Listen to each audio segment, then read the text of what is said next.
So hello and welcome back to another week of exploring Azeroth with Beryl and sometimes Onyx.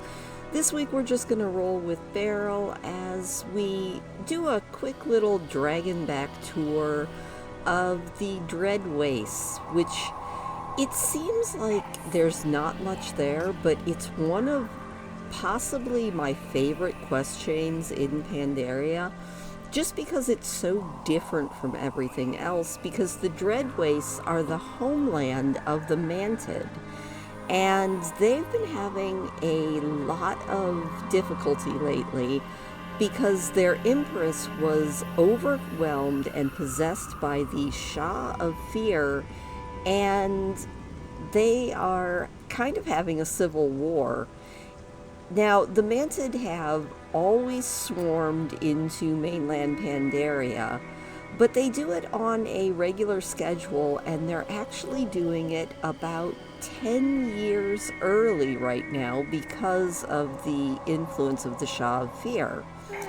And so, because of that, the Klaxxi, which is the splinter group of the Mantid, recognize that their empress is absolutely gone insane, and swarming in Pandaria will mean absolutely nothing.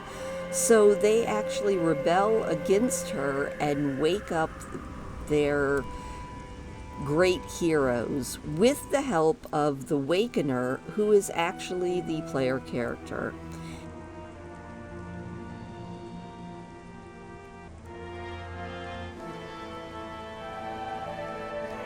It's a really cool quest chain, and I really recommend that you actually do it because it's really interesting in that the Mantid actually serve the old gods. They are very open about it, and they are very open in telling you that even though you are the Wakener, you are the hero of the zone. If it comes down to a choice between you and the old gods, you're going to lose because they will always choose their first allegiance, which is really kind of a neat way to do it. During the questing, you have to wake their paragons, their great heroes, and as you wake them and unlock reputation with their faction, you get various rewards, as you do with every faction in World of Warcraft, up to and including a kind of cool mount. And you unlock reputation by obviously questing with them, and also by doing their daily quests once those are unlocked. You can also, if you have a farm over in the valley, you can actually farm different crops that they would like and get a little bit of passive reputation just by farming every day. So if you didn't know that, that is a kind of casual way to just build up reputation.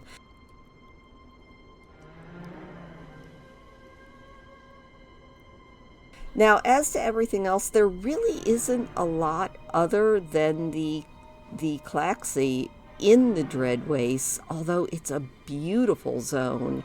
Very moody, but very, very cool looking. There are, however, two different Pandaren settlements that are in the Dread Wastes. The first one is Soggy's Gamble.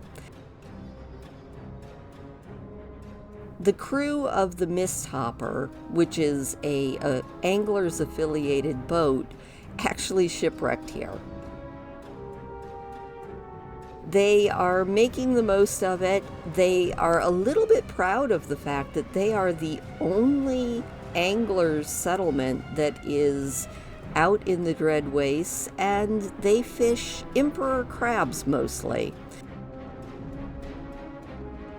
They sell all sorts of things back around the Serpent Spine, the big wall that separates the Dread Wastes from the rest of Pandaria, but mostly they fish crabs. They do also trade in shark teeth and some various rare minerals, probably the cryptorite. I probably said that wrong.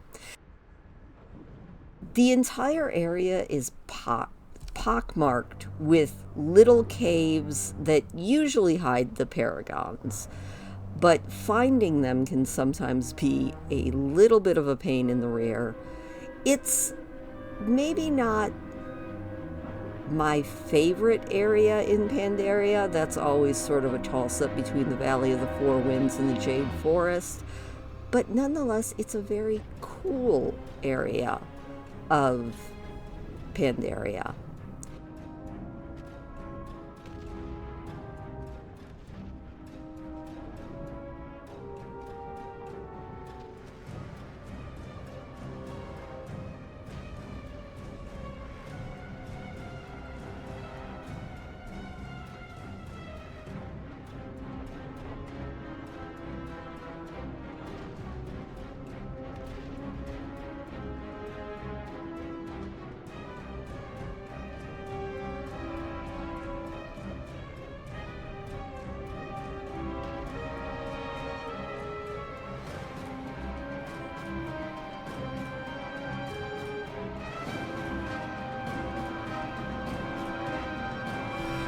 Other than that, there's a small little village of the sprites that you can help out.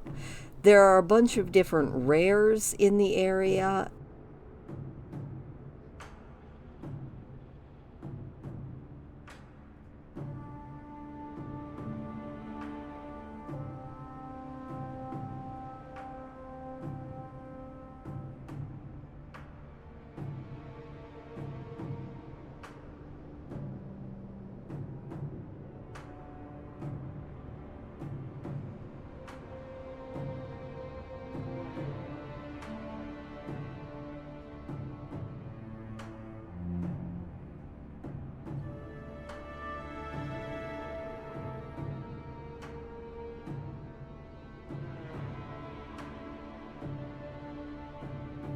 The other settlement in the Dread Wastes is the Sunset Brew Garden, which is kind of interesting. The Storm Stout family actually decided that they were going to come and they were going to help with the fight against the Klaxxi, and they found the brewers here who were actually brewing a different type of beer using the amber from the great trees that were all around. And so they might have come to fight, but they stayed to learn a new way of brewing, which I kind of find cute.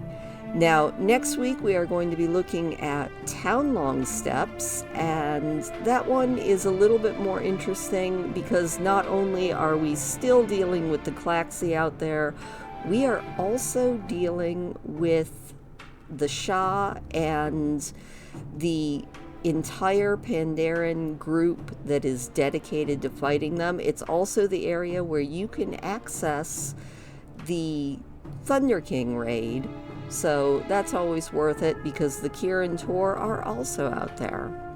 So a little bit shorter this week, but thank you for coming along. I hope that you enjoyed this, maybe learned something new, and I will see you next week. Have a good one.